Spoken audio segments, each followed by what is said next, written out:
अनन्तकोटि ब्रह्माण्डनायक राजाधिराज योगिराज सच्चिदानंद सद्गुरु श्री साईनाथ महाराज की जय।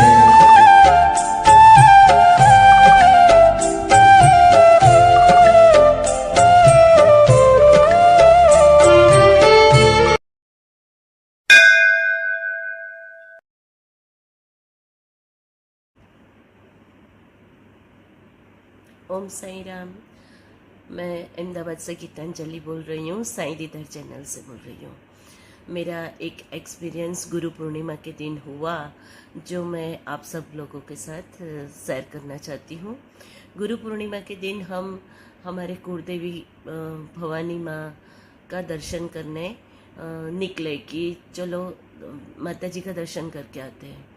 और हम कई बार वो मंदिर जा चुके हैं, लेकिन वो दिन हमने पता नहीं कौन सा रास्ता लिया, तो वो रास्ते में जाते जाते मुझे रास्ते में श्रद्धा और सबूरी देखा।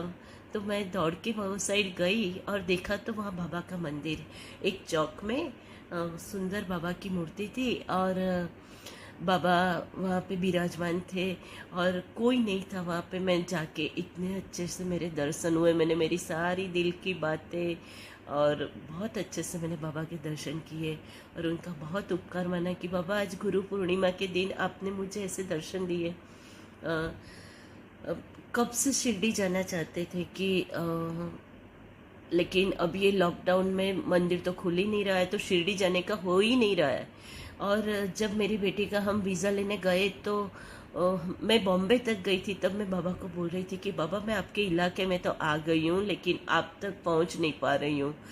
हमेशा बाबा को बोलती रहती थी कि बाबा मुझे शिरडी आना है, शिरडी आना है। तो बाबा ने शिरडी तो नहीं बुलाया, लेकिन हाँ ऐसे गुरु पूर्णिमा के दिन मुझे इतने अच्छे दर्शन दिए कि मेरा तो बहुत रोना छूट गया कि बाबा आप तो मेरे जैसी को जो अच्छे से भक्ति भी नहीं करती है, मेरा तो ये भी है कि मैं रोज़ भगवान का दिया भी नहीं कर पाती हूँ। मन में बहुत इच्छा होती है लेकिन कई बार काम के चक्कर में रह जाता है, तो फिर भी बाबा अपने भक्तों को ऐसे मुझे स्वीकार किया तो वो सच्ची में अपनी श्रद्धा ही बढ़ जाती है बाबा के लिए। हम बाबा के लिए कुछ नहीं करते, बाबा हमारे लिए बहुत कुछ करते हैं।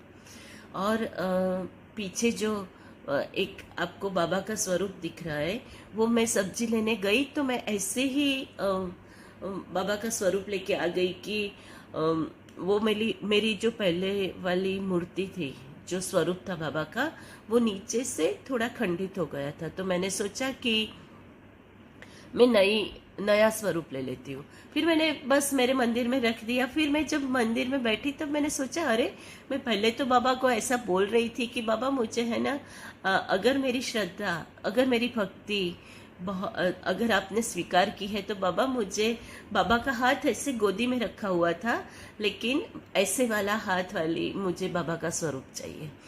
ऐसे ही मैंने तो बोल दिया था, बाद में तो मैं भूल गई थी। लेकिन जब मैं मंदिर के सामने बैठी और मैंने देखा कि अरे वाह ये तो ऐसे बाबा मेरे पास आए हैं, मेरे मन में बिल्कुल नहीं था कि मैं ऐसा स्वरूप लूंगी बाबा का। और फिर मैंने रक्षाबंधन के दिन वो मैंने राखी भी बांधी, उसके पहले पहले ही मेरे घर में ये बाबा का स्वरूप आया। तो देखो बाबा ने मेरे से राखी भी बंधवाई, गुरु पूर्णिमा के दिन मंदिर में दर्शन भी करवाए। तो हमारी तो ये लायकात ही नहीं है और बाबा कितना करते हैं हमारे लिए, हमारी मन की हर इच्छा बाबा जानते हैं।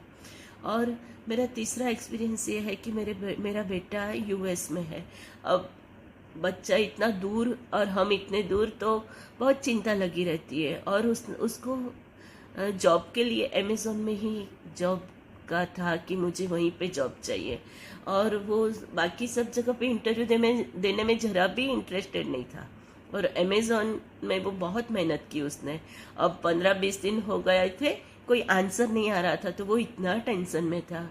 और मैं बाबा को हमेशा प्रे करती थी कि भगवान मेरा तो इतना दूर मेरा बेटा है और उसको नहीं मिला अमेज़ॉन में, तो कैसे वो, बहुत दुख हमको भी लगेगा उसको भी लगेगा, लेकिन बाबा ने सुन ली और उसको अमेज़न में जॉब मिल गई। तो बाबा ऐसा नहीं है कि कोई एक, जो भक्त थोड़ा वीक होता है ना उसको बाबा ज़्यादा पकड़ते। मेरे लिए तो मुझे यही लगता है कि मैं इतनी बड़ी भक्ति नहीं करती हूँ, मैं तो एकदम सिंपल सा, मेरा कोई ऐसा नहीं कि मैं हाँ भजन करती हूँ, गुरुवार करती हूँ, ऐसा कुछ भी नहीं है।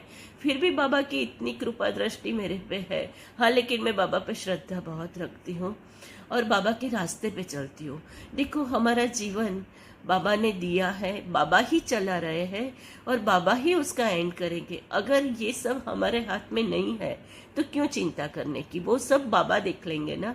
और बाबा तो बहुत बड़ा परमात्मा है, तो फिर बाबा करेंगे। बस हमको जीवन में यही करना है कि बाबा के रास्ते पे चलना है। जो रास्ता बाबा ने दिखाया है कि गरीबों को भोजन देना, किसी का मन दुखे ऐसा कुछ भी नहीं बोलना, किसी की जलसी नहीं करने की, ये सब साईं चरित्र में लिखा है। खाली साईं चरित्र पढ़ना वो नहीं होता है, रोज जो भी हम पढ़ते वो हमको जीवन में थोड़ा थोड़ा करके उतारने की कोशिश करनी चाहिए। और बस ये, अगर हमारा मन साफ है ना तो बाबा जरूर हमारी हेल्प करते हैं।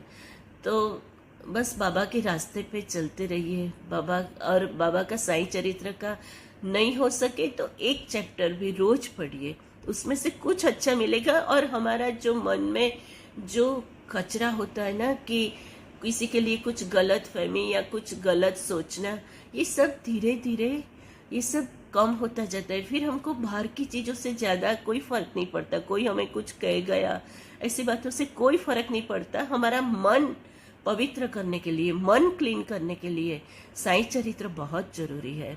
और जैसे ही मैंने वो 7 दिन का पारायण किया और मुझे गुरु पूर्णिमा के दिन बाबा का इतना एक्सपीरियंस हुआ कि आज मैं रोज एक अध्याय, एक चैप्टर, जो वो ग्रुप में मैं ज्वाइंट हो गई हूँ, तो उनमें कंफर्मेशन देना होता है, तो फिर हम पढ़ेंगे ही पढ़ेंगे। तो इससे मन बहुत हमारा साफ होता है और भगवान की और हमारी श्रद्धा, बाबा की और हमारी श्रद्धा और बढ़ती है।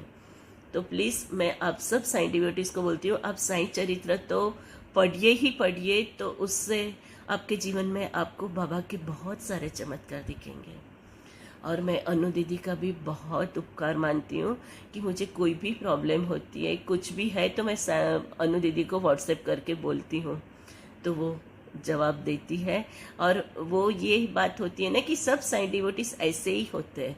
जब आप बाबा की भक्ति में डूबते जाओगे ना, फिर आपको किसी का कुछ भी खराब नहीं दिखेगा। ऊपर से ऐसा लगेगा कि नहीं, हम किसी के साथ कुछ भी खराब सोच भी नहीं सकते, करना तो दूर की बात है।